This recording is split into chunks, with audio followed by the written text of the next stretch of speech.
First thing that I realized was, especially in the lower ranks of enlisted, you don't get paid that much. So the best way to do things is to That's a be as fact. frugal as possible and don't spend as much and just save. And then, you know, have that bundle of money ready to invest whenever you find the right vehicle to deploy that money.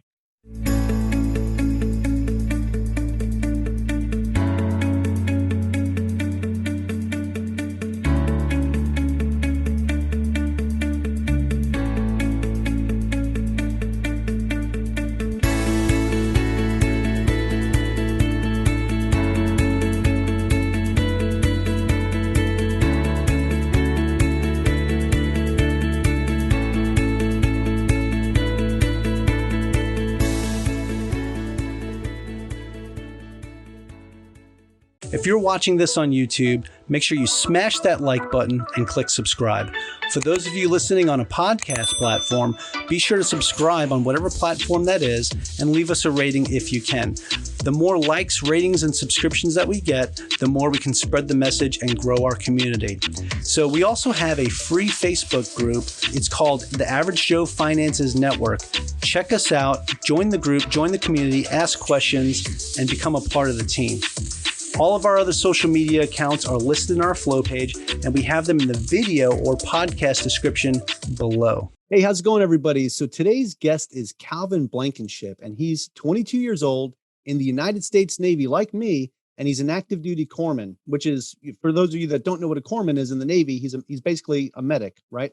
So he has had an entrepreneurial mindset since the age of 16, and he tried his hand in network marketing, and he ultimately came to the conclusion that his goals were to replace his military income with passive and active real estate income as fast as possible. So he's looking to do this in less than 3 years. After he crushes that, he plans to scale and create his very own syndication company. So Calvin, you've got some huge goals and aspirations. I'm really excited to talk about that with you today. Thanks for joining me. Mike, thanks for having me on. I appreciate it. All right, right on. So, hey, the first thing I want to ask you is the same thing I ask everybody that comes on the show. And, I shared a little bit about you, about your background, but I'd like to know a little bit more. And so would my listeners. So if you could share a little bit about yourself, share your story. Where did this all start for you? So it all started when I was 16. Had some good mentors, some good friends surrounding me. They got into network marketing or direct sales. I got involved with a direct sales company, tried my hand at that for a little bit. Didn't really work out for me. I saw that the business model was kind of tough to make passive income. And then I eventually found that real estate as a vehicle to create a life of financial freedom and consistent passive income was the best way for me to, have financial and time freedom throughout my whole life. So ever since 16, I've set my eyes on that goal, and I'm going to continue to do that until I achieve it.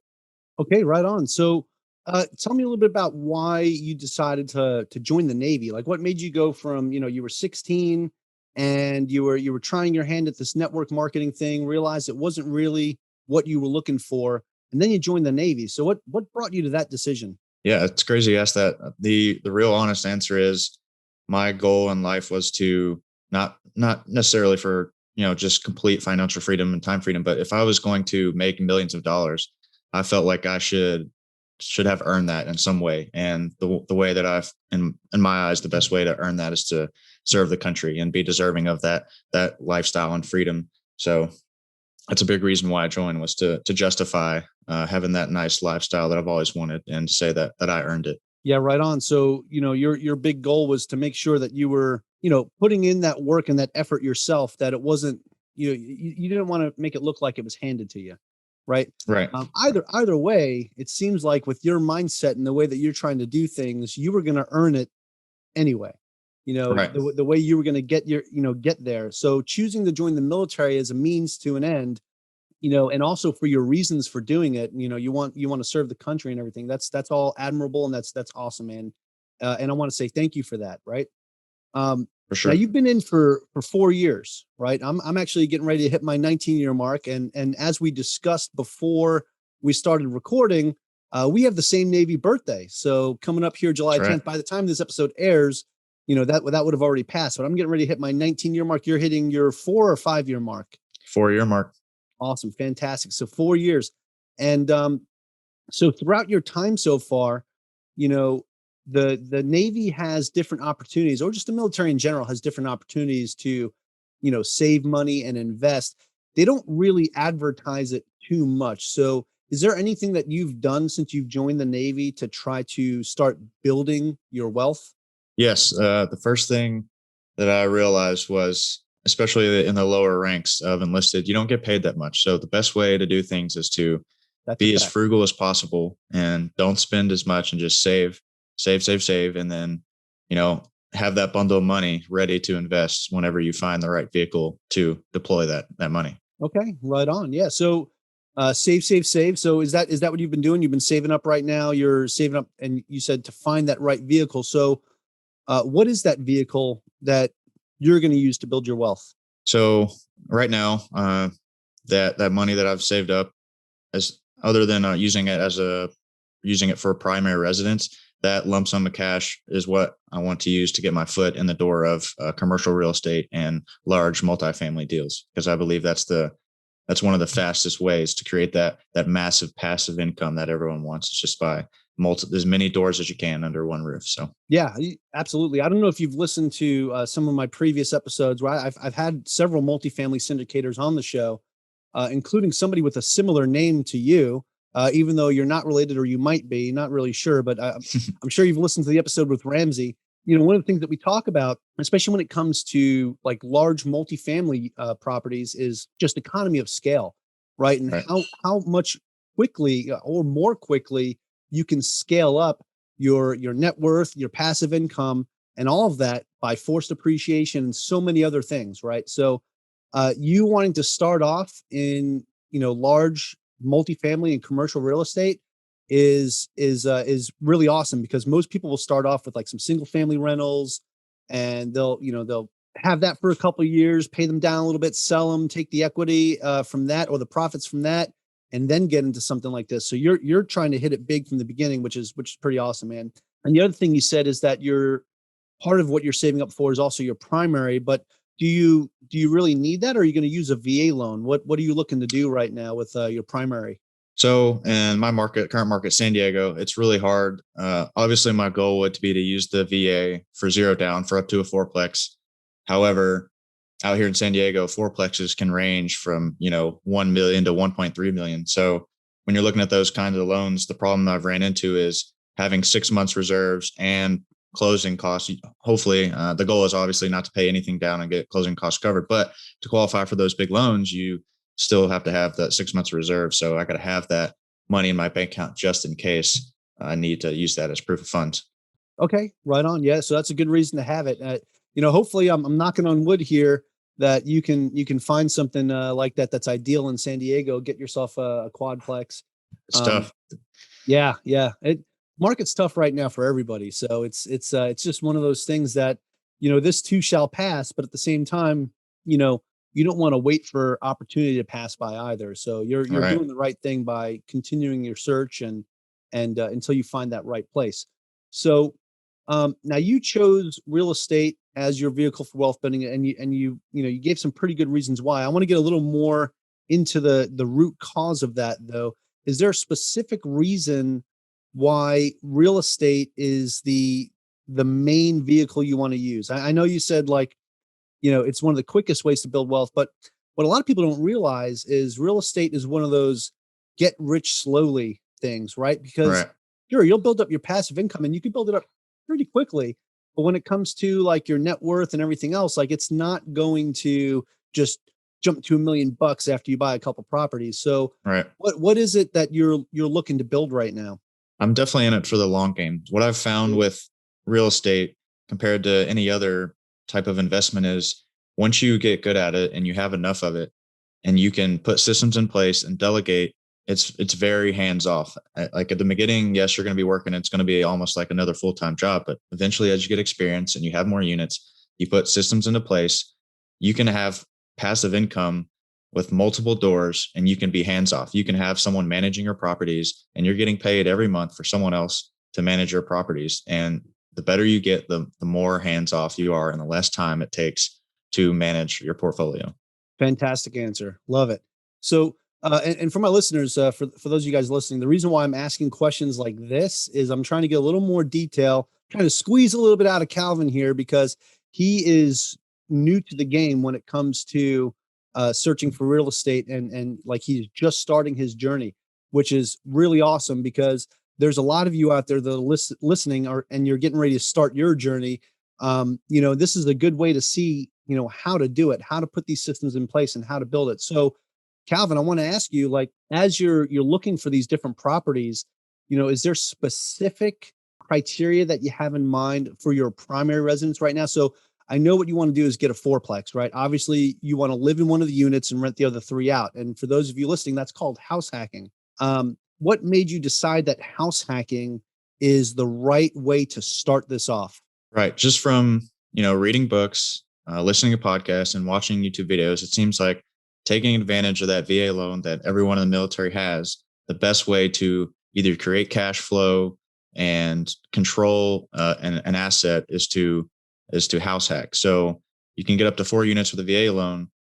So through the market research and everything, living in one and renting out the others is how you can get close to cash flow and control an asset that's appreciating, hopefully most of the time.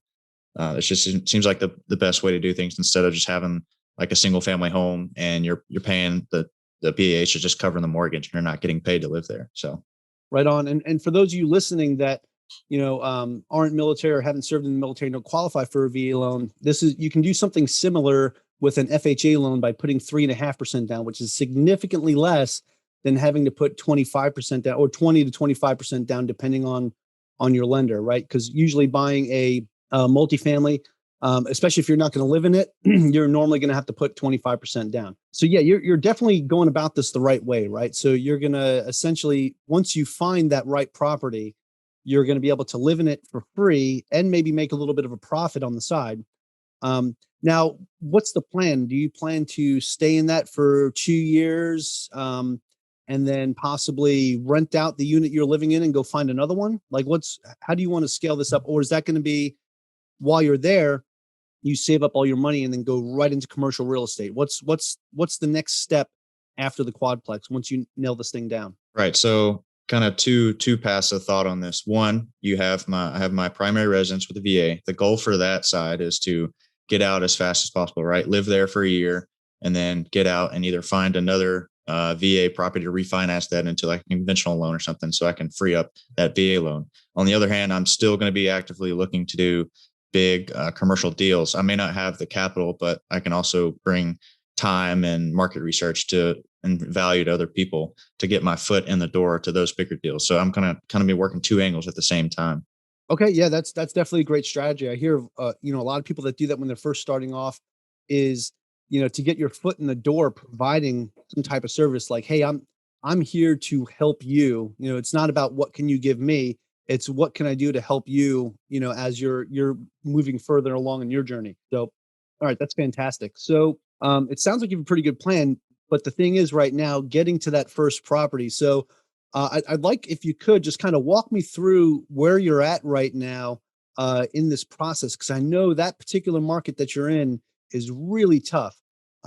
And probably, based off the stuff we talked about before we recorded, I know some people would probably just throw their hands up and say, this is impossible. I'm just going to rent and I'll try it again later. So tell me why you haven't stopped your search. Right. So for all your listeners out there, I'm in San Diego, and to be honest, the way with the San Diego market is duplexes, triplexes, and quadplexes rarely pencil out with how expensive they are right now. So I'm still analyzing deals. I'm still analyzing condos, like 1 bed, 1 bath, just because if I can find a cheap one, I can still cash flow on my BH technically, because for all of you that are in the military and you're getting BH, you get a certain amount of money per month. If I get a mortgage and it covers all my mortgage and expenses, I could still cash flow on that single family residence as long as all the expenses are under my BAH. As far as the multi-unit goes, you just have to keep looking. You have to read books, have a good realtor that knows the market, and figure out what kind of rents that you're going to command depending on the zip code and area. So some areas it's tougher than others, but you never know. If you keep looking, you could find a deal. As far as giving up and wanting to rent, like I feel you, like I've been looking for months now, and I've analyzed hundreds of deals. I've been to countless home showings and put in offers. And just with the market being crazy right now, I'm getting beat out by, at least 20,000 over asking. And you have to be patient. There's no reason to fall into the trap of being desperate and putting in, 20,000 over asking, waiving contingencies. It doesn't have to be like that. You just keep looking, and eventually you'll find a deal and it'll all work out. But patience is the main thing. Patience is a virtue. That is 100% fact. So, you said something that I never really thought about, right? And you're saying that you're going to use your BAH, like you're going to cash flow your BAH, right? By buying a condo that would be under your BAH. And that way you can pay for it with your BAH and still pocket some of it, maybe towards your next real estate investment, right? Right. And one of the things that I want to point out about that is so awesome, and what a lot of people like, you don't really think about BAH as this, you don't really think about it, what it is or what it really is, right? And what I mean by that is I'm starting to confuse myself as I'm trying to explain it. But BAH, so for those of you not in the military, BAH is a tax-free allowance that is given to military personnel for housing, right? It's meant to supplement our income, so we can afford to live in the areas where we're stationed at. Now, with BAH being tax-free, if you buy a piece of real estate and you're paying for that with your BAH, you're paying for an asset that depreciates, that you can claim on your taxes and get taxes back with something that you're not getting taxed on, right? And so actually, David Perret from Military to Millionaire actually explains it a lot better than I'm trying to right now. So go give him a listen sometime. But it's, it's just another way to be able to pay for an asset and still be able to claim some of those taxes back, all while not paying any taxes on it at all. It's simply amazing. And if you're doing it with a VA loan, now you did this without putting any money down. So it's kind of a no-brainer. So for those of you in the military and you're not buying a place and you're continuing to rent, think about what you're doing with that money that you're using to rent. Are you just throwing it away? You're paying somebody else, you're paying another landlord, and you're becoming their passive cash flow when you can be getting it yourself, right? So Right. I just wanted to touch on that a bit because I've never heard somebody describe paying for real estate with their BAH, but having their mortgage be less than their BAH and counting that as cash flow. Right. I guess you kind of can, right? You can kind of count Yeah. that as cash flow because now you've got this extra money. Let's take a brief moment to hear from our show sponsors. What's going on, everybody? So today I want to talk to you about Buzzsprout. The Average Joe Finances podcast recently switched over to Buzzsprout, and I got to say, I am super happy with the progress. Our podcast is now on every single major platform and reaching audiences that we couldn't reach before, which is just super awesome. So thank you to Buzzsprout for being such a great platform. But also I want to say, hey guys, if you sign up for Buzzsprout and you sign up for one of their paid plans using our link, you'll get a $20 Amazon gift card. So go check them out. It's averagejoefinances.com/Buzzsprout, and we'll make sure the link is in the show notes below. What's going on, everybody? So today I want to talk to you about the podcast editing service that we use for the Average Joe Finances podcast. That is editpods.com. And what I really like about them is it's a subscription-based service, so the prices are fantastic. And not only do they do the podcast episodes for us, but they also make us videos, audiograms, social media caption videos. They do our show notes, thumbnails. It's just fantastic products. Go check them out at editpods.com. Let's get back to today's episode. Yeah. So this is how I think about it. Like, so say you get $2,000 a month BH, right? Mm-hmm. I could easily go rent something for $1,500 and I could say, hey, I'm cash flowing $500 on my BH, but I could find a cheap condo that could have the same mortgage, but I could be owning and controlling the asset, paying down the mortgage, collecting the depreciation and collecting the appreciation when I sell. So for me, it's a no-brainer. Like, make the sacrifice, find something that's cheaper. There's no reason for me to live a lavish lifestyle right now with my goals. So find something cheap, find something that the mortgage and the expenses are less than BH, cash flow on it. And then you're controlling the asset instead of just renting. Yep. And you don't have the asset. Yeah, sure. I mean, yeah, you can rent a place for $1,500, like you said, and pocket that other $500 and save that for later. Knowing most military folks, they'll take that 500 and turn it into a car payment, Hmm. or the car payment will be more than that.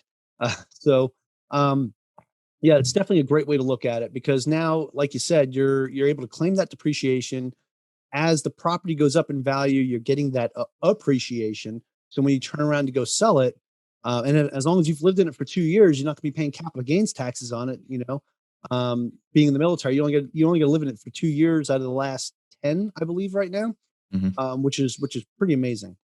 So that's fantastic, man. So you obviously you're goal oriented. You know what it is that you want, and you are attacking it from a couple different angles. But the thing is, you're not changing your goal, and you're not changing your mindset, even with how how tough the market is right now.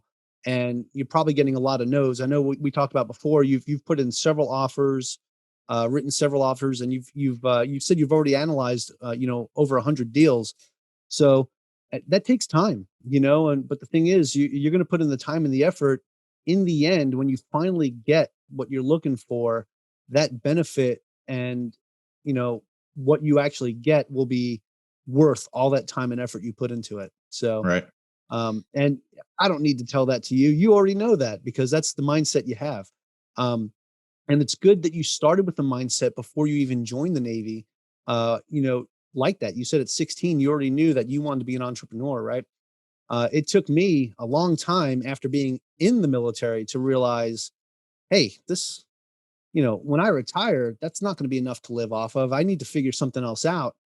So a couple of years ago, that's why I started looking into real estate. And it's between that, real estate, and there's so many different ways to get passive cash flow, right? And the thing is, once you build up these different passive cash flows, when you get out or retire, like there's a lot of folks that I know that are in the military that aren't even going to stay till retirement because they don't need to. They've Right. built up enough cash flow that they've completely replaced their income. And that's what you're trying to do yourself, and you've got a goal to Yep. do that in the next 3 years. And I think as long as you keep pressing the way you are, you're absolutely going to get there, which is awesome, man.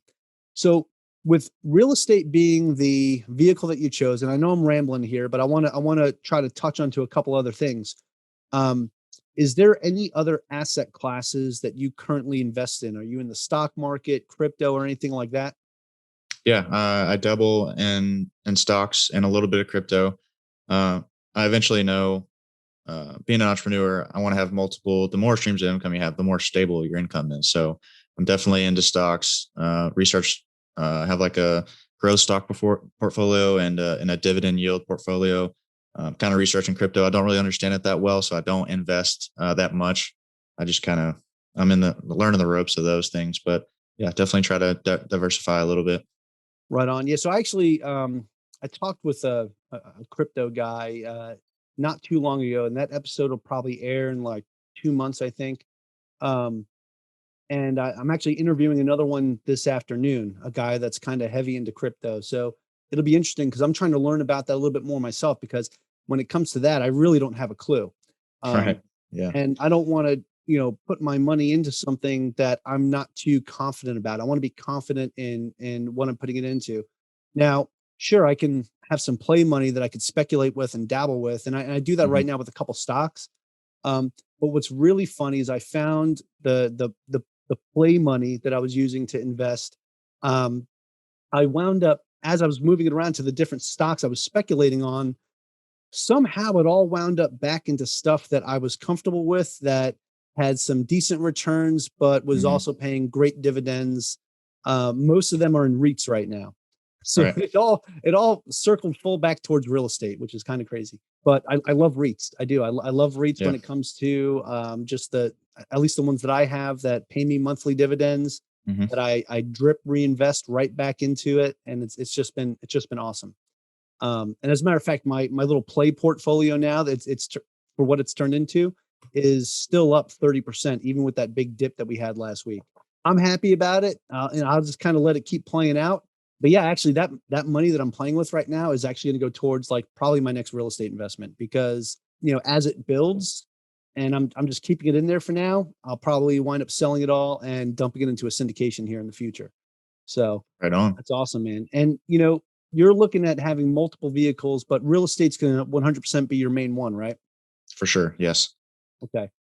Right on, man. So yeah, so so you have other asset classes that you invest in. Okay, so for anybody else that's looking to get started, just like another newbie, they're not sure what they want to do.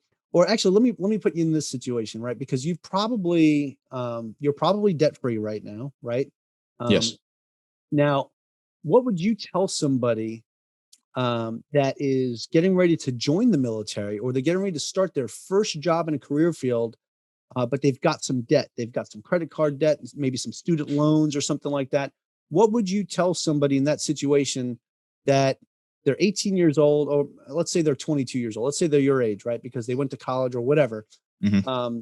and they accumulated some debt. Let's say in 4 years they want to be in a situation like where you're at. What do you think they should do to get there? So my personal advice and my take on this is, depending on your debt and your interest rates, if the interest rates are high and it's killing you, pay that down first, because the interest, you're just going to be paying more money out of your pocket than you should. So pay down the things with high interest rates, and the things with low interest rates, instead of paying, like, say have a huge tuition debt that you need to pay down, instead of paying that down and trying to be debt free, take that money and invest it and make it work for you, and make more money so that you can pay the debt down faster. I think that's the best way to do it. Is some debt, like credit card debt with high interest rate, yes, pay that down first because it's crushing you.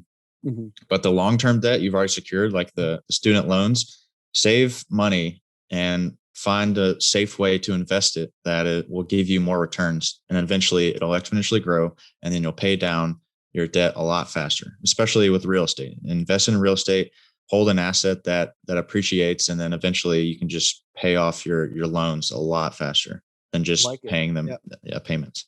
Yeah, I like it. I was actually working with somebody that they had quite a bit in student loan debt, and they said, "Hey, I want to start investing. I don't know what to do at this point. I've got like this amount of student loan debt, but the interest is really low, and I've actually been able to defer a lot of it. Um, but I'm at the point where I've almost paid off all the rest of my debt. What should I do?" And I told them, I was like, "Hey, you got to think about what's best for you, but you're at a point right now where if you can invest that money now that you've paid off this other debt, if you can invest that money and it's making a return higher than what your interest rate is on this student loan debt, take whatever you're getting from that and just start dumping it into that student loan as you get these returns back. Right. Because like you said, you put that money in, you make it work for you, right? You want to employ your dollars to work for you. So you definitely have a fantastic mindset when it comes to this. I think you're going to absolutely go out there and crush it, man. Is there anything else you want to add? Like any other tips or tricks that you think might benefit somebody? Yeah, I would just, for all your listeners out there, know what your goals are, and just know that you have to be patient and you're going to have to sacrifice. Like, Mm, I know a lot of people in the military, they, they're, kids, or they join, and then all of a sudden they have this paycheck that's coming every 2 weeks. And they're like, wow, I have all this money, I'm just going to go blow it. But if you're really goal oriented and you really want something out of life and financial freedom, you have to realize that it's going to take a lot of sacrifice. You're going to have to be frugal. There's no reason to go out and live lavish now. The sooner that you make those sacrifices now, the more longevity of that life of freedom you'll have, and you'll bear the fruits of that labor a lot sooner than you would if you were to spend it now, then try to get that freedom later. yeah, for sure, man. Love it. It's funny that you say that because when I joined the Navy, back, so I was 17 when I joined the delayed entry program, and I was 18 when I went to boot camp. It was like right after I graduated high school, and I started getting these paychecks. And now, mind you, back in '02, with paying for my GI Bill, because you had to pay for your GI Bill back then, the first 6 months you were in. With paying for my GI Bill, my paychecks, and I was at E1, my paychecks were like between 225 and 275 per paycheck. It was disgusting. Yeah. To me, somebody, I was working at my minimum wage job before I joined the Navy. I'm like, oh, I'm getting this consistent check every 2 months. This isn't too bad. And then I made E2 and E3 and whatever. And like it went up a little bit. But what did I do? I went out and bought a new car. I did the Yep. typical thing. And a lot of people do this. And, it's funny because if I would have just held on to that money, and if I would have just stayed on the ship, I went and moved out in town with some buddies of mine. I was paying like 250 a month to rent a bedroom Yep. in their apartment, right?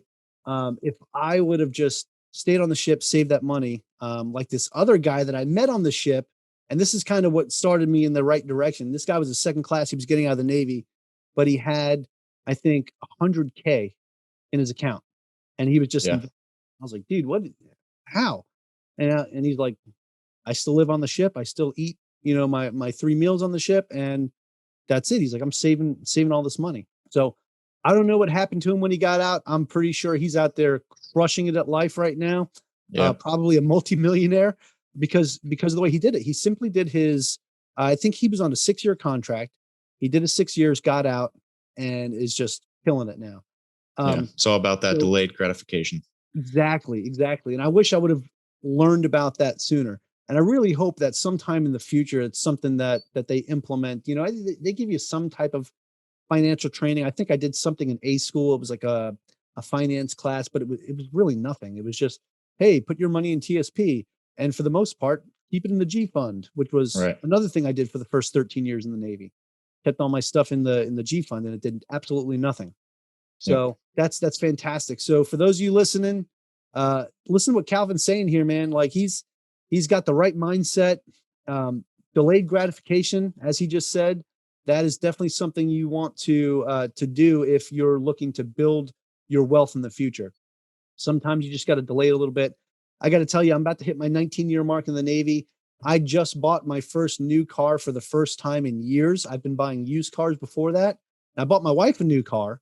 But that's been paid off now for about 2.5 years.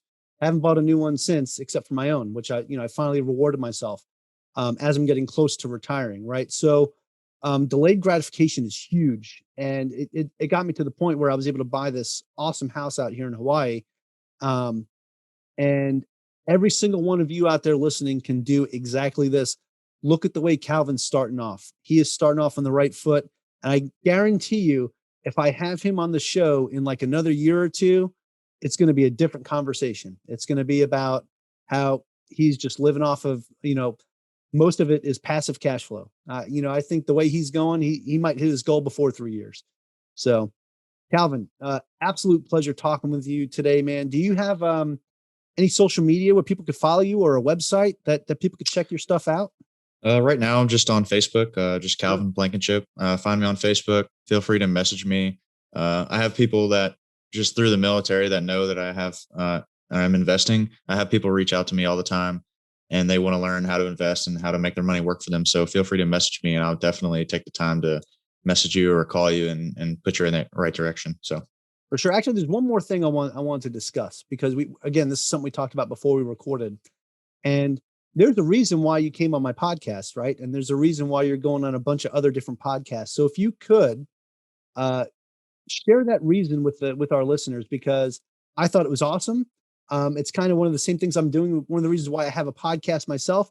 But tell me why you're hopping on these different podcasts to share what you're doing as a newbie. Yeah. So the main reason and the drive behind getting on these podcasts and network is because I've for a long time listened to Bigger Pockets and YouTube videos and all these other podcasts. And I always hear these people on these shows asking the questions that I was like, wow, I had that question. That's a great question. So I just want to be the voice for all the new people out there that are always listening, but never really take action or anything. I want to ask the questions that you're all thinking about, and I want to get the answers for you, because I was in your shoes. I was always listening to these podcasts, and I would hear these people ask these questions, and I'm like, wow, that's a great question. I want to be the voice for the new guys and get that advice for you. It's just starting out. Yeah. And you're doing it. I think a lot of the information you shared today can really help change someone's life, hopefully. So if there's one person out there that this message that you shared affects, then you're doing some awesome stuff.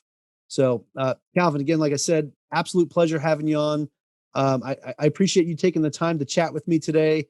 And I look forward to networking with you in the future and watching you grow and watching your journey. I can't wait to see what you do, man. Thanks, Mike. I appreciate you having me on and taking time out of your day to interview me. For sure, man. Aloha. All right. See you.